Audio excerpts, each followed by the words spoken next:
Well, good evening, everyone. I put this presentation together. The intent is to talk about digital communications to some people, either new hands or perhaps some of the older people who've never tried it, never had any experience with it. So I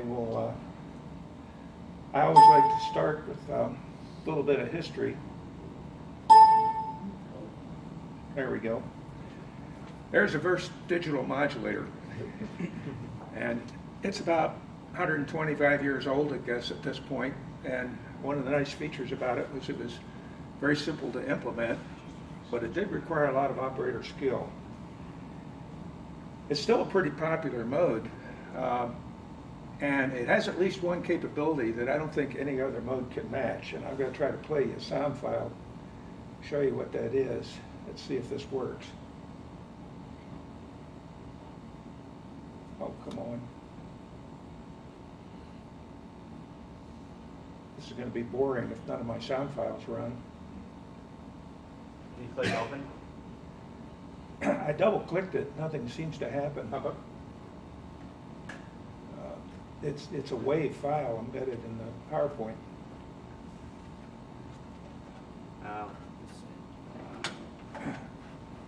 You got to do it that way? Yeah. Oh. Wow.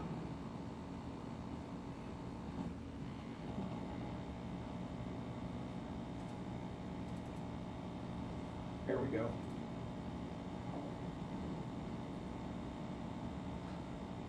Okay, hit play. Let's see what it does. It's not playing. No, great.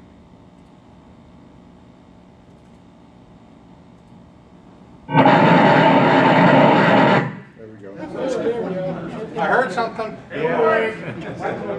Turn it down to room. We'll try again. All right, let's try this.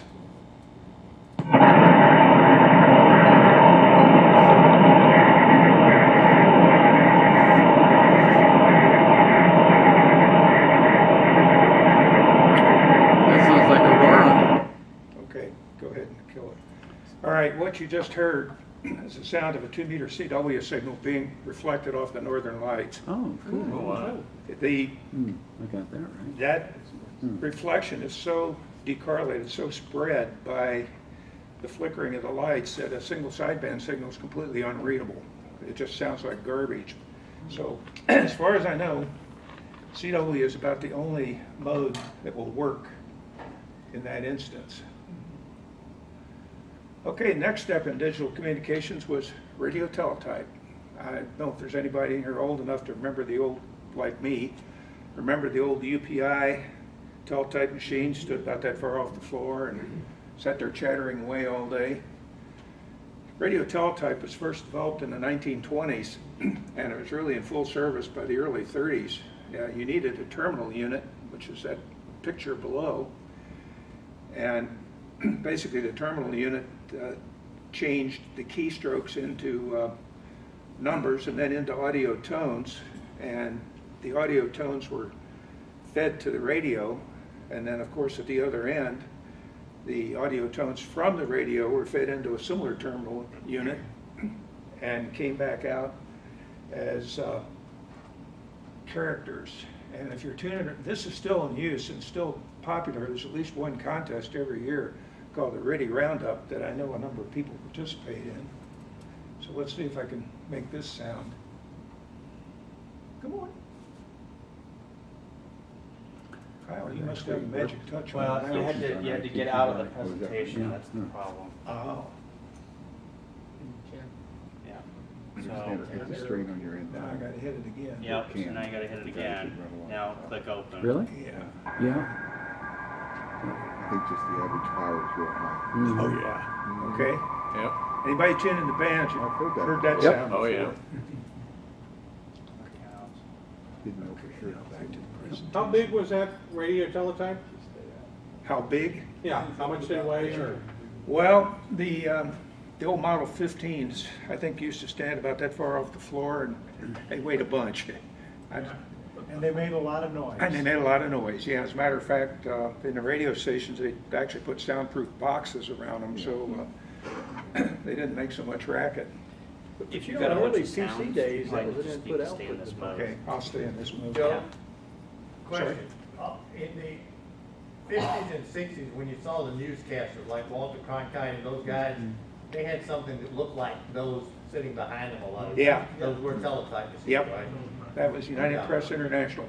Was used up in the 70s even. Yeah. Yeah, in fact, in the early 80s, I had some guy that wanted to give me a whole bunch of those things. You know, could I spread them out to hands? I said, I don't think so, thanks. I don't got room in my basement for all this stuff. So.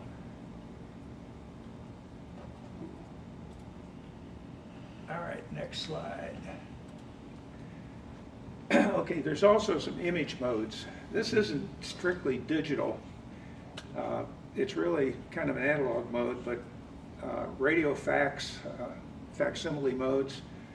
Basically, it had a scanner that changed a picture into a varying voltage level, and then it used a varying frequency audio tone to convey what the voltage level was. One of the, back in the 60s, 50s, they had AP wire photos. You'd see that in the newspaper down at the bottom of the credit. And I had a buddy that used to claim he could tell what the conditions over the North Atlantic were like because he just looked at the wire photos from Europe, and if they were kind of crappy and noisy looking, band conditions were pretty bad. Later on, slow scan TV was developed, and of course all the current broadcast TV is digital. Here's some slow scan TV images though. I copied these off of 20 meters using a program called MMSS TV, which is a free program. And I'll have a link showing you where you can get it if you want to try it.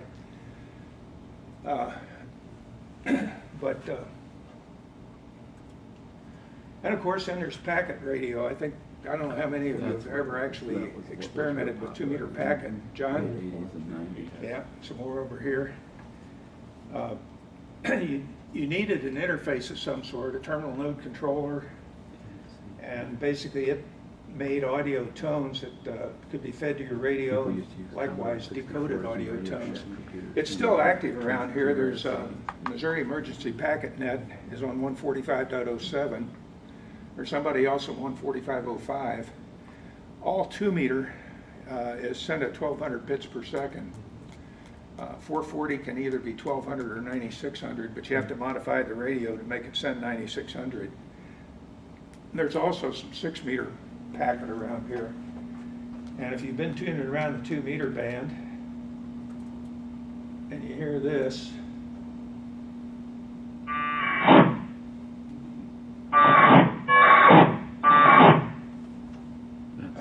that's what you're hearing. Packet. That's 1200 bit per second packet. Now, one thing about all these systems, they had a data source, they had a device to convert the data into audio tones and then convert it back to text.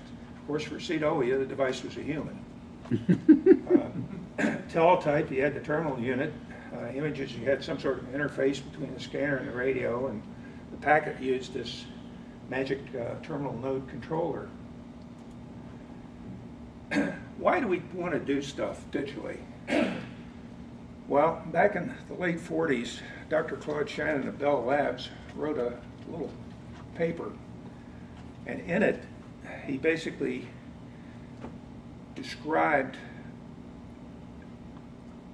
how much information you could send with a given signal-noise ratio and in a given bandwidth.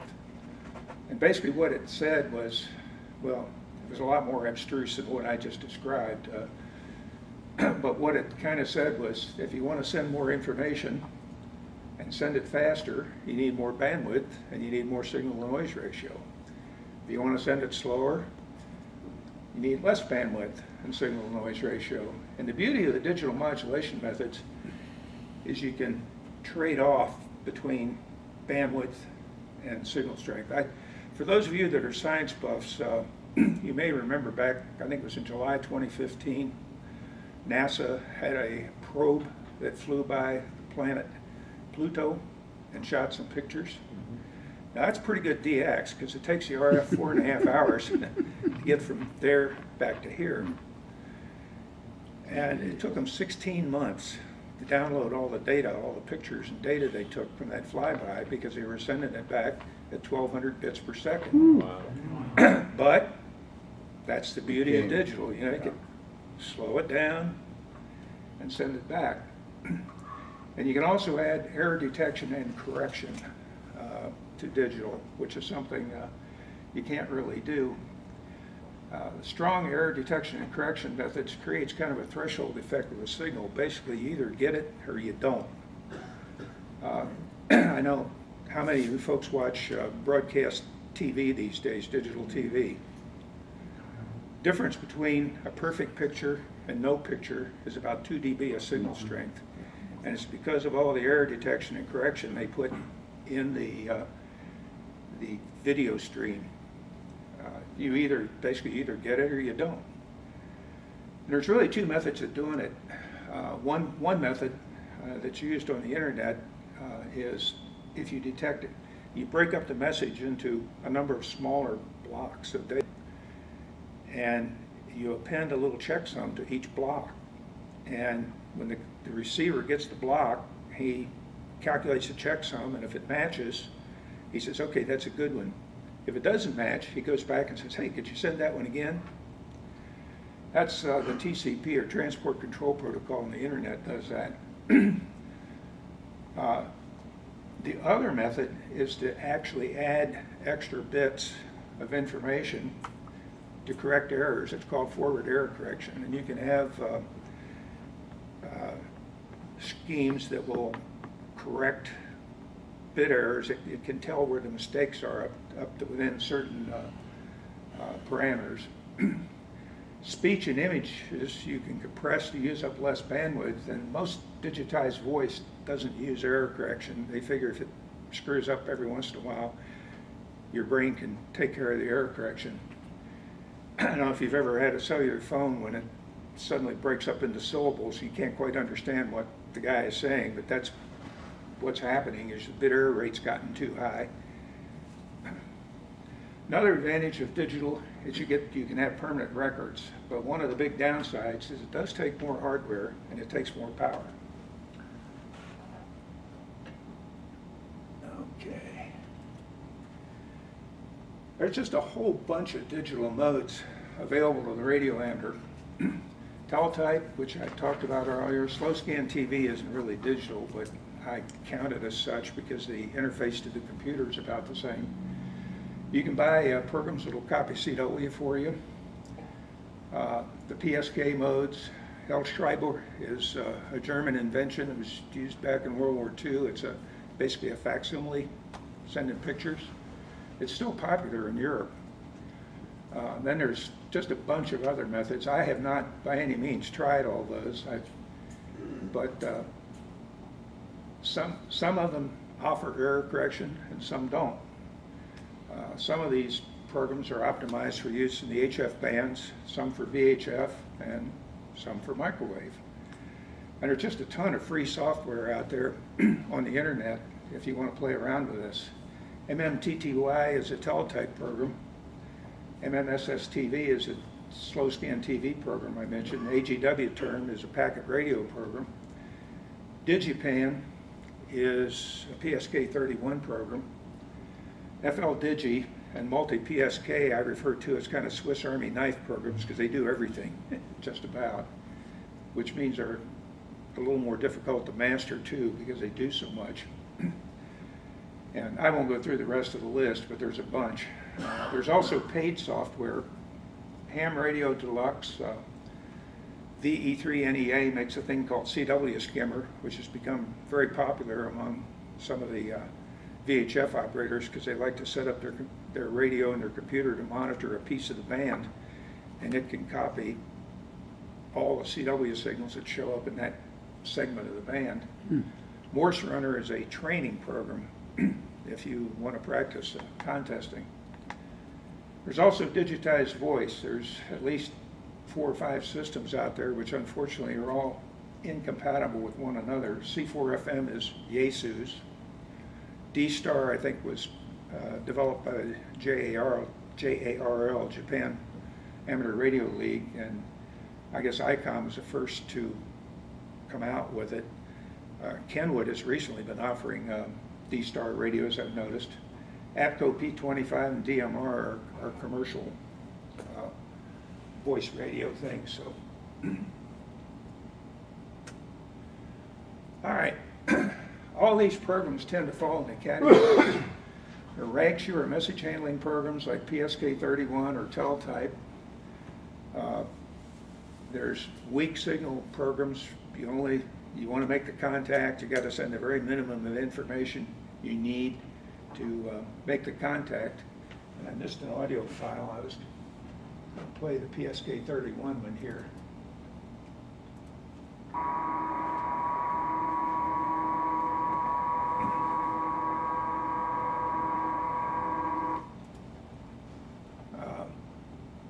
Weak signal mode, one that has become very popular very rapidly on the HF bands, is WSJTX-X.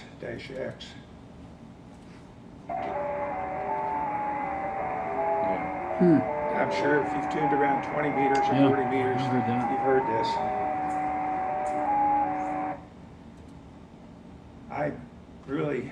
It's the ultimate kind of hello, goodbye kind of contact, because all you exchange are signal reports and your call sign, and it takes 4 minutes to do a QSO because you transmit for a minute, you listen for a minute, No word. transmit again, and listen.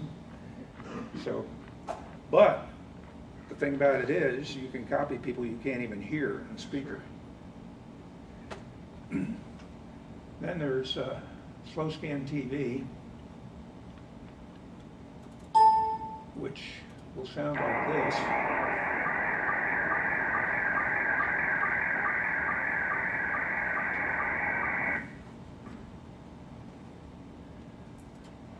And there's the others. WinDRM will basically do any kind of binary file. I don't have a sample of it, but here's Digipan. This is PSK31 program. You indicated you wanted to try this. If you want to try PSK31, this is a good one to use because it's easy. It's not hard to master at all. And basically, it's got a waterfall down here. These are a number of PSK31 signals. You just simply click on one, and it starts displaying over here. But it's actually copying them all over here.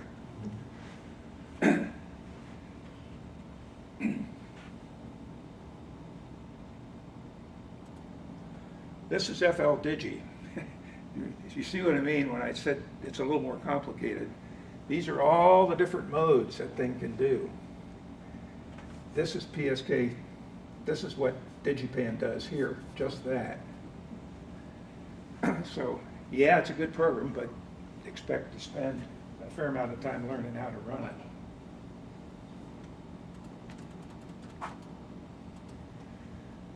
The WSJTX screen looks like this. This is what happens is you receive for a minute, and then it decodes and shows you what it heard during that period of time. And the waterfall up there is just showing you all different kinds of signals. And 14076 is, 076 seems to be where it is, except on 40 meters it's 7076. And I think on 80 meters it's 3576 is where they've settled.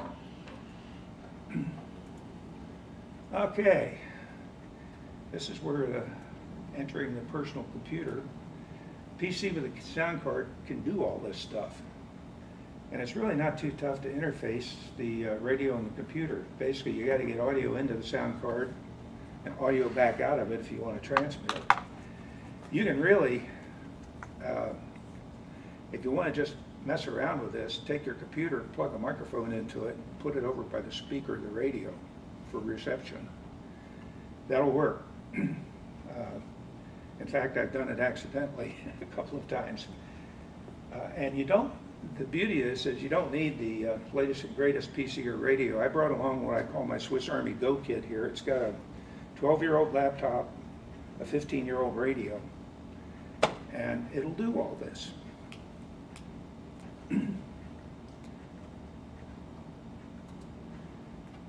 So to get started in this, I've already talked about sticking a microphone up by the radio speaker. There are, you can do a homebrew analog interface, which is what I've done with this, which I'll have a little schematic of it later, but you can go out and you can buy a rig blaster. That's also analog, and I know there's 2 or 3 variants of the rig blasters available. You can also do USB, Signal Link, and Time Wave makes one too. I've really no experience with those two. I started off doing the analog method and been doing it ever since, but I know a number of guys, I guess, have used the Signal Link successfully. If you're going to do analog, here's a few details on how to do it. I won't go through this in great detail except to say you need a couple of small audio transformers to isolate the computer from the radio to keep noise from the computer from being put into the radio or vice versa. Likewise, the computer connection back to the radio is the same kind of deal. You need a little transformer. And I've got details here how to do it, but and controlling the radio, pretty much all modern radios require grounding of a low voltage line to key the transmitter. So if the radio has Vox, you can use that, but be careful. Be sure you turn off the Windows sounds, because I have been occasionally listening around on the bands and you hear boing, yeah. or some other Windows sound, and it's because somebody is doing that. I personally prefer to have a hard connection.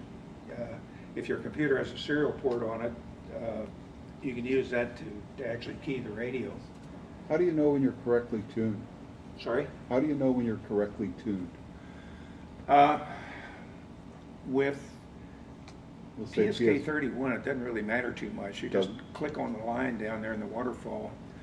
The WSJTX is more critical. It's got a tolerance of a couple hundred hertz, but basically you just set your radio to set to 14076, and assuming your radio's frequency accuracy is pretty good, that'll work. I got this little pencil sketch of the circuit. That's basically what's in the box down here. Just basically speaker output of the radio through a transformer over to the computer. The computer's sound card output through a transformer to the radio microphone in. And a little simple circuit here that controls the transmit receive function. How do you know how to set your sound card settings? That's somewhat experimental. You just have to mess around with it. It's like with the pots. You just twiddle them until you, it helps if you have another radio that you can listen to yourself to get it set up correctly.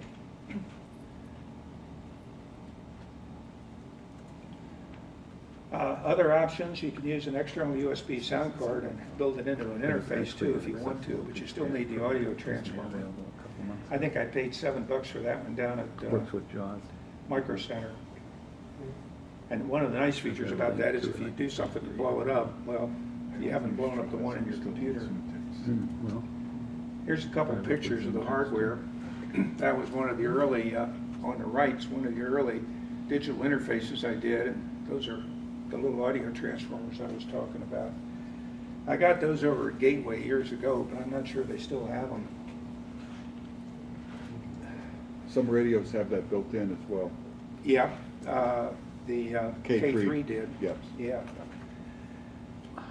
If you want to go buy the stuff, well, Rig Blaster sells several variants, and you can get the cables to match your specific radio.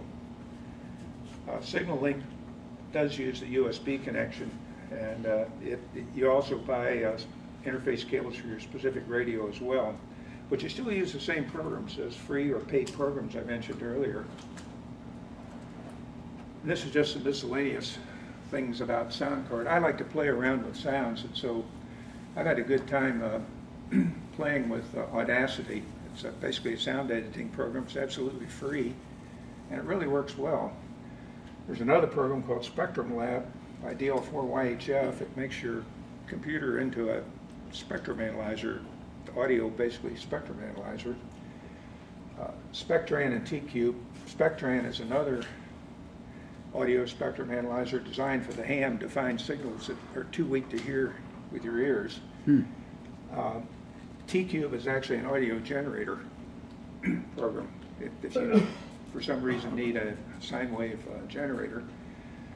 Another guy, WD6CNF, has a bunch of interesting things on his website too. Whoops. Here's the links page. That, where you can go get all this stuff I've been talking about. So I'll just leave that up for a little bit. One other thing, by the way, I didn't mention, some of the programs like WSJTX requires your computer clock to be accurate within a second or so. And so you really need to go get a internet or time program. I like this one. It's called D4 Time. And I think Windows 10 actually may have this function built in. I don't know. I don't own a Windows 10 machine. But for Windows XP and Windows 7, that D4 Time works great. Keeps your computer clock synchronized with National Bureau of Standards. And you do need to have that for some of these digital programs. It's not an issue for DigiPan or Multi-PSK. It's only for Whisper and WSJT. You need the good time sync.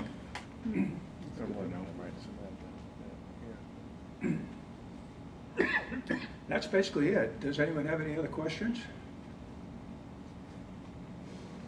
John? Using the USB adapter for your speaker audio to run out. Occasionally you do get some back noise from the USB port, especially if your computer grounding is great. That will knock a lot of that out to help your signal. You might. I have not tried that. I have. What's that Okay. now? Say that again? You want one of those $7 USB to sound Uh-huh. adapters like for putting on the old plug-in headphones. Well, actually, because it's got the transformers already built into it, Oh, it'll knock the buzz out. Sometimes you get out of USB ports. okay. That's one thing. The other thing is, if you're using something that's purely driven by USB ports, be careful, because when you change drivers in your system, including like you're getting a new driver update, you may have to recalibrate your USB ports, Oh, because that will change how they act with audio output. okay. So, I have been burned, John and I have been burned more than once about that, haven't we, John? Sounds like I need to experiment with some more stuff. Well, I yeah, haven't the tried thing, yet. it's just, I'm a geek, I have to do it, but I do that for work, but you understand where I'm going. But those are two things you need. USB ports are not necessarily, they're digital, but not necessarily good, well-grounded. Can I say that politely? Well, they're always doing USB to serial. I'm glad I stick with simpler analog stuff. Well, yeah, USB to serial is even worse. That I understand, and it works. I actually, was sort of funny, someone was asking what I use for my digital stuff usually. I have a Windows 2000 laptop. Okay, Okay, it works great. yeah. Stupid, but it works great. This is XP, and it works just fine. About the only program it won't handle is, as part of the WSJTX, there's a 2-meter meteor scatter program called MSK144, and that requires more processor power than that 1.6 gig processor in there can handle. But everything else on there, it'll run very nicely. The good many of those too have a Linux distribution and an iOS, not iOS, but Mac Linux? OS. Yeah, Linux and Mac OS. Yeah, as a matter of fact, WSJTX has a Linux distribution that actually works better than the Windows one.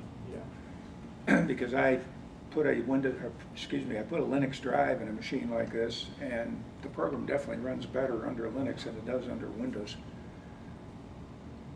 Yes, sir. If you're having trouble with digital modes, I know it's not a cheap solution, but if you have a ICOM 7300 or a Flex, an SDR, all of that sound card integration is done automatic.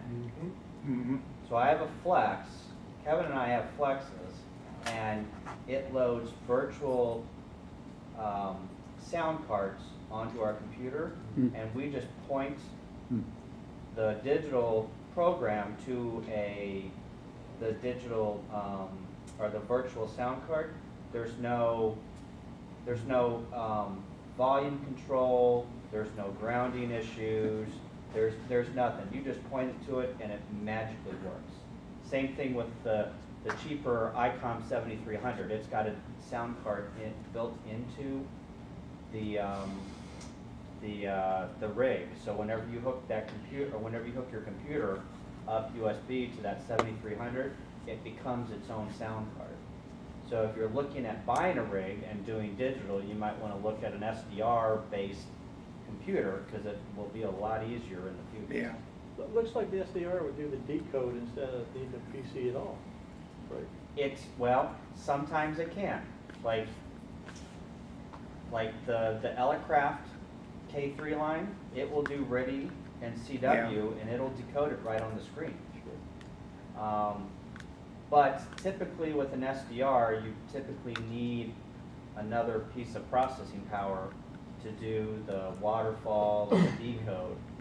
But the ICOM 7300's got the screen right on it, and you can see everything. And I think ICOM came out with another one like I just got my DX Engineering catalog today, and it had a $9,000 radio that was SDR. The 7600, I think, was supposed to be the next generation thing, and that was the one that you mortgaged your house. Right. So I think, Yep. yeah, I think as the segment progresses and the vendors start becoming more and more SDR aware and putting more radios out there that are SDR driven, I think that you'll find that doing digital modes is going to be easier versus harder. Yeah, the only reason I do it this way is I tend to be cheap. Yeah, For- yeah. There's an expensive way and there's a cheap way. Yeah, that's true. Yes, sir. Yeah, I was gonna just throw out there too, some of those modes like you were talking about where you have to have the synchronized time base, like, the KT65. In a pinch, I found that you can like tune into like WWV and get the time signal, 5 megahertz or 10 megahertz and sync up from that if you don't have an internet connection. Okay. It works fairly well. Yeah. It's not gonna be exact, but. Yeah, you need to be within a second or so, just because of the way the programs work, because it's looking in a specific window of time for the signals. So, any others? Okay, if not, thank you very much.